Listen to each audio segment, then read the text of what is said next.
Puji Tuhan, haleluya. Shalom saudaraku, senang sekali bisa kembali menyapa saudara dimanapun berada. Salam Aki, aku kabarkan Injil keselamatan. Mari pada kesempatan yang indah ini kita sama-sama belajar firman Tuhan. Ya, karena firman Tuhan berkata bahwa orang benar akan hidup oleh iman.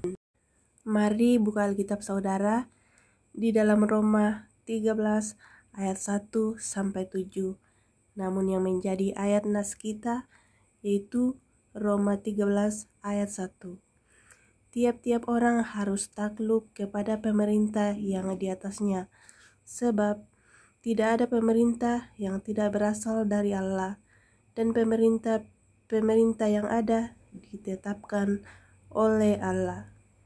Saudara semua yang kekasih dalam Tuhan, orang Kristen sejati adalah orang yang benar-benar hidup sesuai dengan kehendak Tuhan, menjadi pelaku firman. Salah satu wujud nyata kita terhadap kehendak Tuhan adalah taat kepada pemerintah. Mengapa kita harus taat kepada pemerintah? Sebab tidak ada pemerintah yang tidak berasal dari Tuhan. Tuhan menetapkan pemerintah-pemerintah di atas muka bumi ini dengan maksud agar manusia hidup secara tertib dan teratur.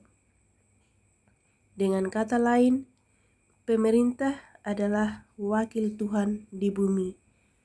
Jadi, tujuan utama Tuhan mendirikan pemerintah-pemerintah sesungguhnya adalah demi kepentingan manusia itu sendiri.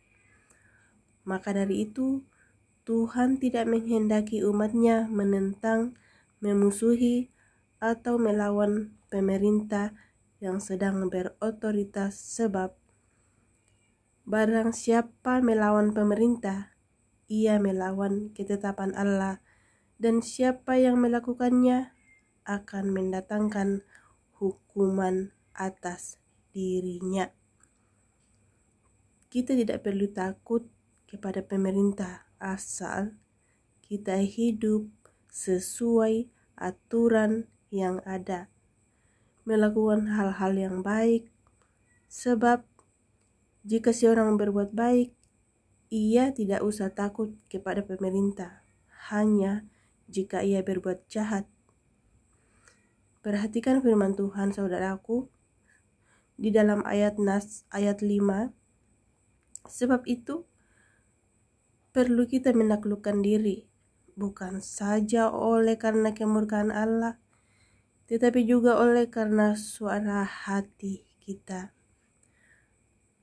Seringkali suara hati kita sudah memperingatkan bahwa apa yang kita perbuat adalah sebuah pelanggaran terhadap Tuhan atau pemerintah.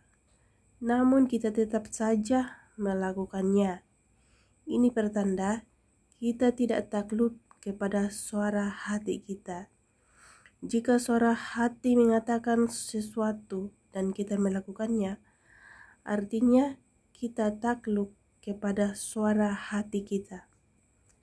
Suara hati yang dipimpin oleh Roh Kudus pasti akan melakukan hal-hal yang sesuai dengan kehendak Tuhan. Sebaliknya, jika orang cenderung melakukan hal-hal yang jahat seperti korupsi, tidak taat membayar pajak, menyuap atau menerima suap, mencuri, dan sebagainya, bisa ditebak sendiri bahwa hati orang itu tidak dipimpin oleh Roh Kudus, melainkan dipimpin oleh roh jahat. Oleh karena itu, saudara semua yang kekasih dalam Tuhan, taatlah kepada pemerintah, karena berarti kita menghormati ketetapan Tuhan. Demikianlah renungan singkat. Mari kita berdoa. Tuhan Yesus, terima kasih kami sudah mendengar dan membaca sebagian dari firman-Mu. Biarlah firman-Mu yang telah kami baca dan renungkan dapat tertanam baik dalam hati dan pikiran kami, guna kami pakai memuji dan membesarkan nama-Mu, dan kami praktekkan dalam kehidupan sehari-hari. Di dalam nama Tuhan Yesus, kami sudah berdoa dan mengucap syukur. Haleluya. Amin.